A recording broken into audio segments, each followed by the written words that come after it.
It's one small step for man, one giant leap for mankind. In the 1960s, when NASA was preparing to put astronauts on the moon for the first time, they worried that the lunar module, when it landed, might sink out of sight. They didn't actually know what the moon was made of. For all they knew, it could be lunar quicksand.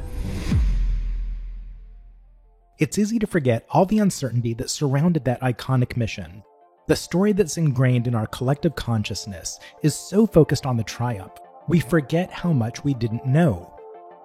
This is the problem with hindsight. We think it's 2020, but it's perpetually skewed by a sense of inevitability. When we look back, we gloss over the challenges, the risks, the possibility of failure. Today, when we think about the moon landing, we think about the footprints, the flag, Neil Armstrong's voice crackling through the airwaves. But it's worth remembering, too, all the years of planning that led up to that moment, the doubt, the impossibility of the mission before it happened. For corporate social responsibility professionals, it's particularly important to keep this balanced perspective, to remember that the outcomes which seem inevitable today were considered unachievable not so long ago. Jen Carter, Global Head of Technology and Volunteering at Google.org, has built a groundbreaking CSR program by operating with this mindset. She and her team continually set sights on new horizons and put in the work to get there.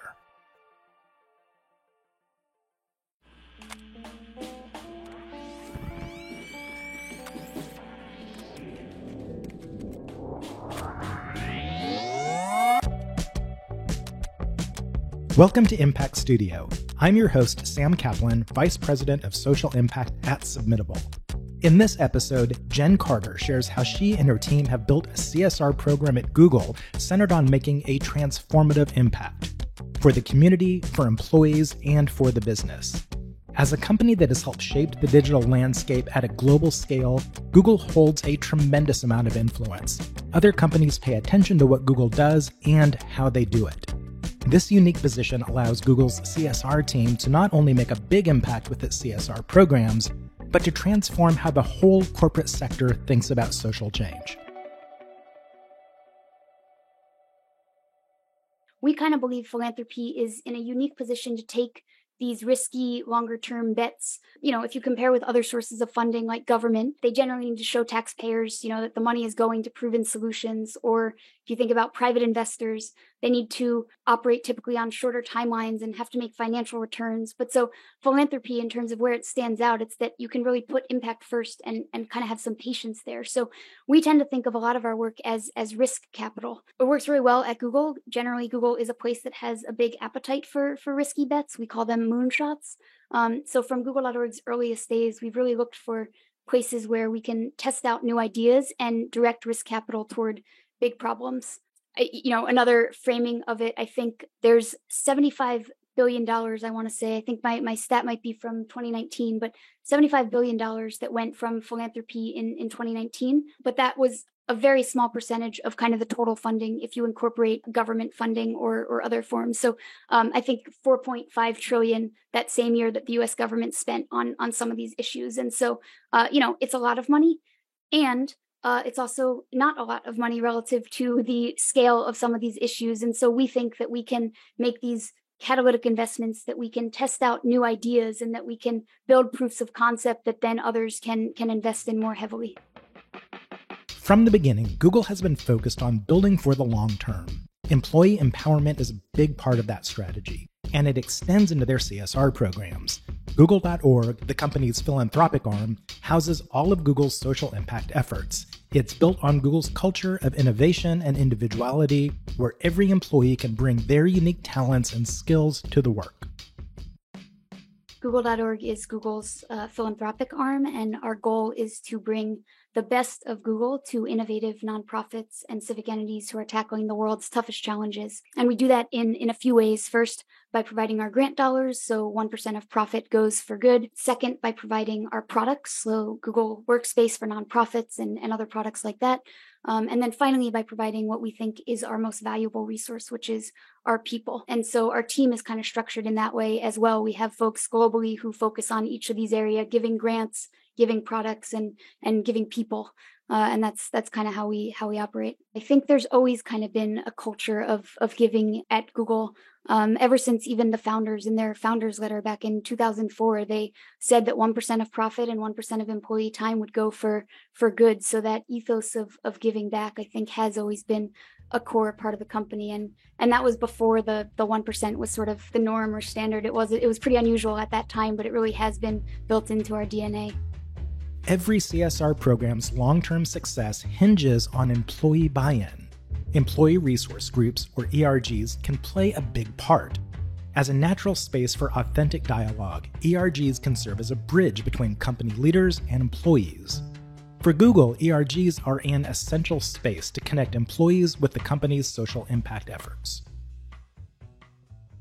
We try to partner really closely with employees and especially with ERGs. A philosophy that we kind of use with the nonprofits that we work with is that we build with, not for. And I think I would say the same thing about our CSR programs overall and the way that we try to engage with ERGs and other employee groups. So we try to understand their priorities and think about how we might best work together to make a difference, like by creating events around Hispanic Heritage Month or things like that. But building with and not for, I think, is a really key principle for us that applies, to our work internally and the way that we craft our CSR program, as well as to our work with nonprofits. And I think it helps tremendously in terms of getting that employee buy-in and investment in the work. Jen and her team apply this with, not for philosophy to employees, but also to the community more broadly. As they do, they're always wary of shifting too much burden to community members.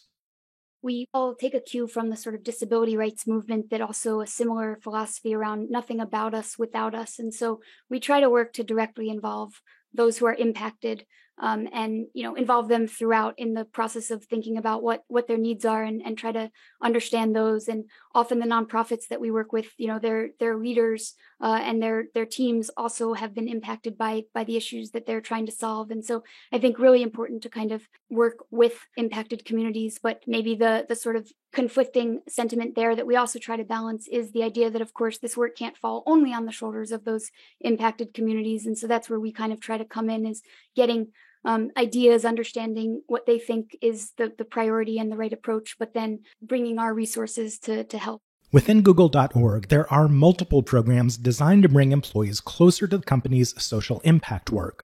Volunteering, in particular, has been a key initiative for over a decade.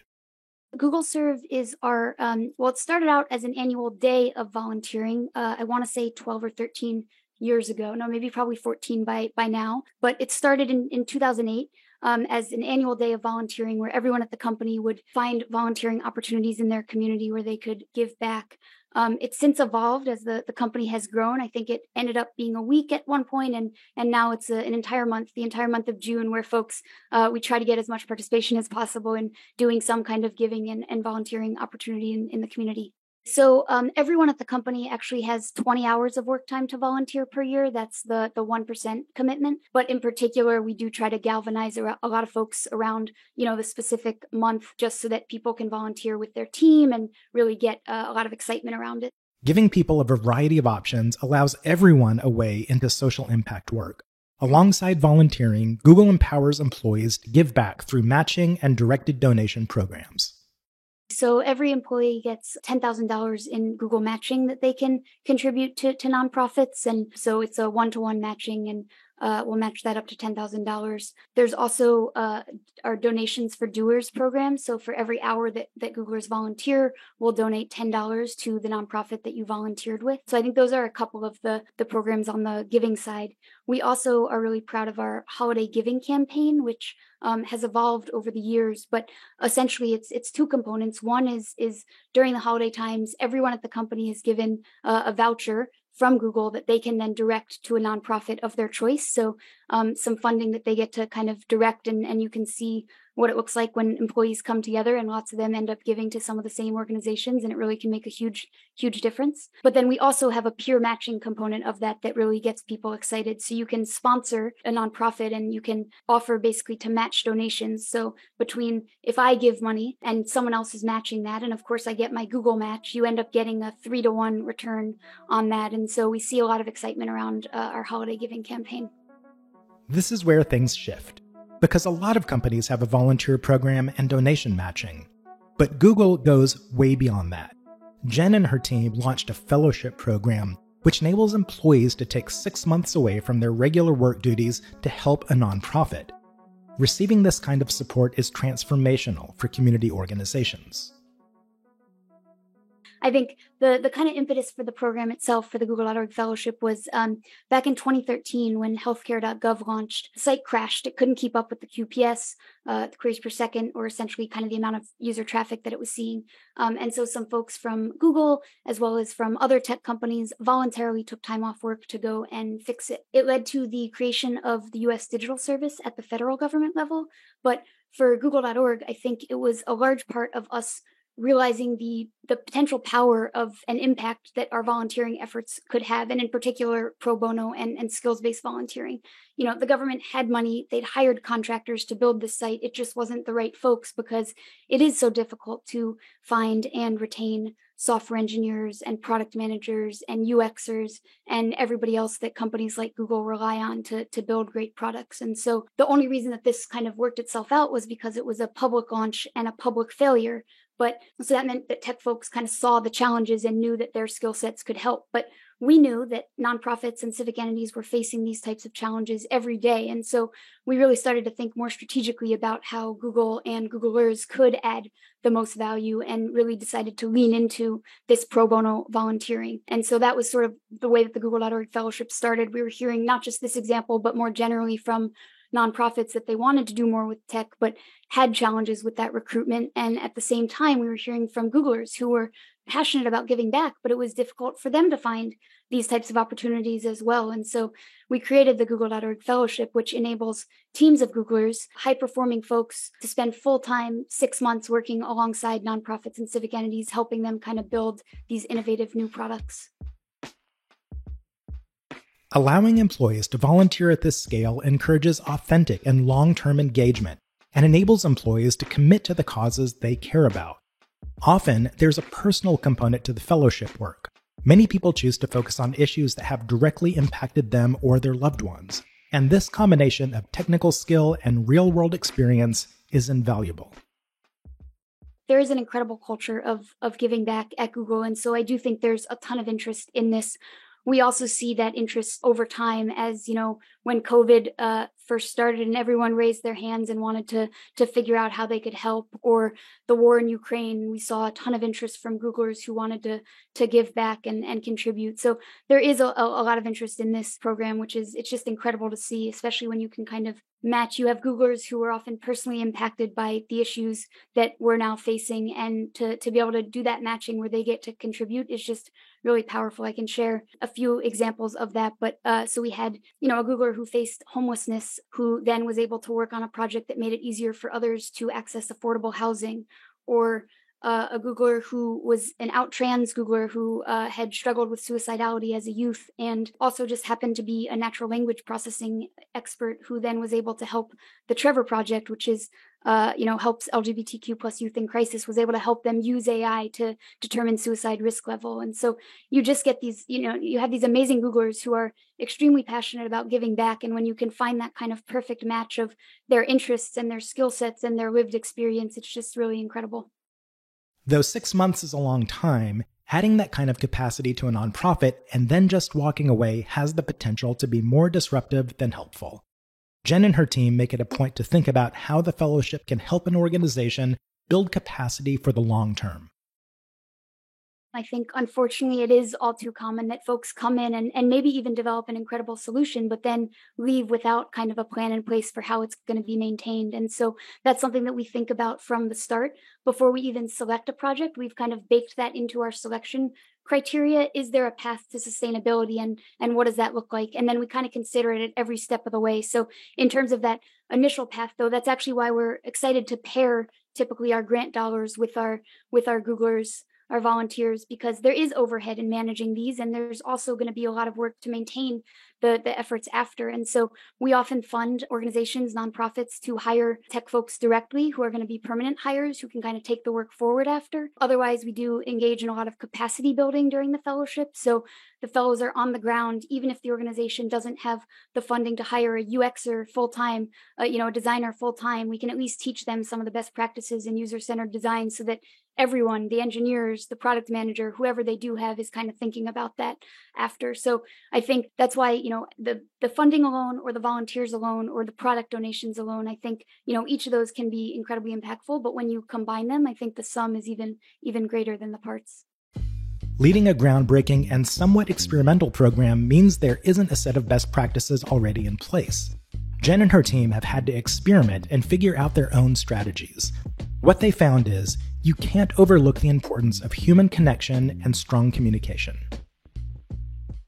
I think we try to think about our pro bono work in stages. So, you first are selecting a project, and then you're scoping it, and then you're recruiting for it, and then you're executing on it, and then offboarding. And we already talked a little bit about, that offboarding piece being critical here, that you really have to think about it every step of the way. But maybe just to give a lesson from another stage, I think in selecting, for example, we've developed a really clear set of criteria that we use to evaluate potential projects. There's no shortage of things that could occupy our attention. And so it was really critical for us to narrow in on where we think Google and Googlers can add the most value. And that's going to contribute back to all of these other things that we mentioned that we care about. That's going to lead to more value to society. That's going to lead to more value to the Googlers if you're using their core expertise. And so figuring out what that set of criteria is for your company, no matter how big or small, whatever industry, I think is really key. Another one, I'll skip stages, but maybe in executing, I think there's, when you're actually doing the project,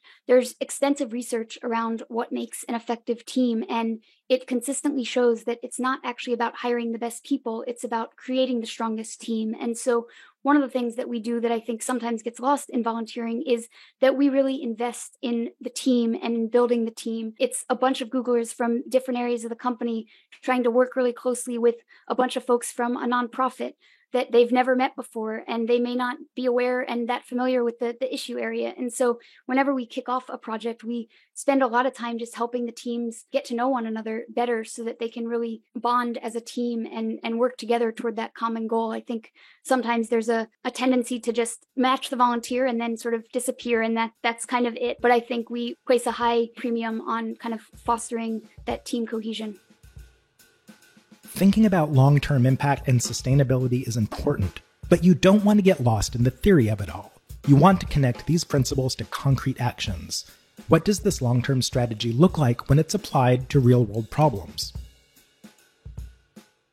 I can share a recent project that we did with the Morehouse School of Medicine, and we were trying to help track the disparate racial and ethnic impacts of COVID-19. And we helped them again. We sort of helped them hire their first engineers who could work alongside our fellows and now are maintaining the work. But the reason I wanted to highlight it was because it demonstrated a couple of things that we're most excited about in terms of that sort of long-term maintenance and sustainability. And the first is that we helped them with that initial hiring. And so now they have an incredible team who's been able to not just maintain the work, but continue to expand on it. And then the other thing that was really exciting about it is we always try to build not just for the current crisis, but really to help in future crises as well. And so we designed it in a way, the underlying infrastructure, that it was flexible and extensible enough to work for other diseases and things like that. And so since the fellows left, they got it, they sort of launched the dashboard initially and got it off the ground and up and running. But since they've left, the team at Morehouse has added other chronic diseases like asthma and cardiovascular disease. They've added, again, the goal was kind of to look at the social and political determinants of health. And so they've added other measures there, like voter participation or incarceration on the political determinant side, or poverty and uninsured individuals on the social determinant side. And so they've actually just been able to expand on the work since our fellows left, which I think is a testament to hopefully the thought that we put into that kind of maintenance and sustainability piece. Having a Google employee work for you full-time is inevitably going to be transformative for your nonprofit. But Jen and her team have found that the experience is equally powerful for the employees themselves. We hear how meaningful the experience is to Googlers, but I think it, and I talked about often when, it overlaps with their personal experience and they get to give back in ways that are really personally meaningful. But I think there's also this professional meaning that comes out of realizing how valuable your skill set is, that maybe in the day-to-day of your normal job, you might occasionally forget how powerful it is and how it can be used for good and to help nonprofits. And fortunately, they can do that through the fellowship as part of their full-time role functionally. But, I think it also reminds people, we see an interesting arc of volunteers where folks who participate in the fellowship don't, once the fellowship's over, they don't go back and never do pro bono work again. It actually helps them see that they can provide this value, and it helps them seek out those opportunities in the future. And so we see folks that kind of continue to volunteer and give back, do pro bono work. And we see the opposite as well, folks who have been kind of 20%ing for a while and just looking for that opportunity to do it full time in the fellowship. And so there's some interesting kind of arcs there with volunteers. 94% said that the experience improved their potential career growth at Google, which was really exciting for us. One other thing that was exciting, again, for other companies who might be considering something similar was that we hear from Googlers who participate in the program, but perhaps even more importantly, even from those who haven't yet gotten a chance to participate personally, that it makes them proud to work at Google, that they feel proud to work at a company that is giving back in this way and that prioritizes that. So I think that was also a really exciting finding for us in some employee surveys. No doubt, the big question for many CSR practitioners is, how do you get leadership on board with a project of this scope? How do you convince them that letting employees take 6 months away from their roles is a good investment? In terms of convincing leadership, was fortunate to have, some very supportive folks. I think another thing that was helpful was demonstrating the value that it could provide to Googlers and of course, as a result to Google. So, the program is a great career and leadership development opportunity for high-performing Googlers. It enables them to work cross-functionally and strengthen their internal and external networks. It also helps them build better and more inclusive products when they come back to Google. So I think it was also trying to understand and figure out some of these benefits to Googlers as well to help sort of demonstrate the value. And we've had a lot of incredible stories there as well about Googlers who maybe tried out a new function on the fellowship and then were able to convert to that role full time internally. Someone who was a data center technician who then became a program manager, or someone who was a program manager who became a product manager. And so we've seen a lot of these sort of career shifts from it that kind of help demonstrate the impact. As impactful as it can be to lend an employee's technical expertise to a cause, it's important for CSR leaders to remember that often the best solutions to social problems come from the communities most impacted. Formalizing a channel for community input is not only important, it's essential. To facilitate this input, Google runs a global challenge to solicit ideas and feedback directly from community members.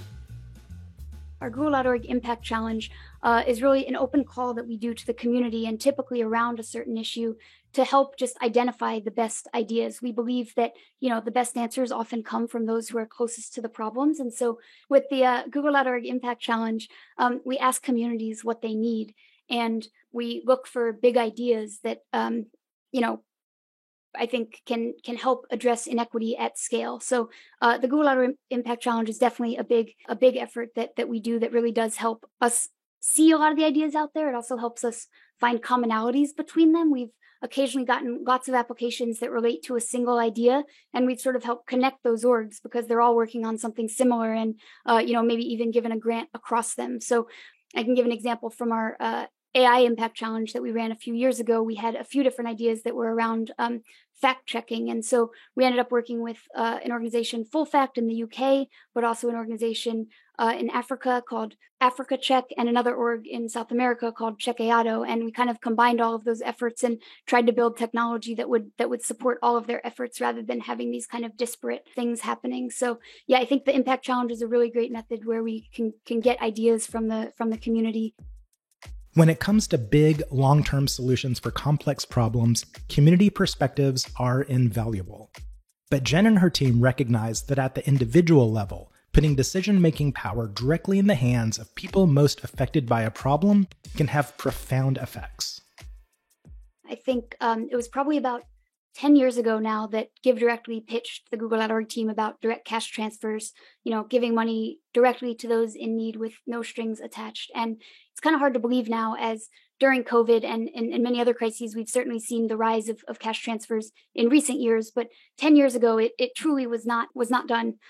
It was not common at all. And GiveDirectly was really the first major player in this space, but now there are a ton of others. So they came to us and we decided to invest, but we also always do data-driven philanthropy. And so we funded an RCT, a randomized control trial, to kind of compare it to other forms of aid, like in-kind support. And at a high level, it did show that, giving directly was both more efficient and effective. And, since launching in Kenya back then, GiveDirectly has continued to kind of evaluate its approach with randomized control trials.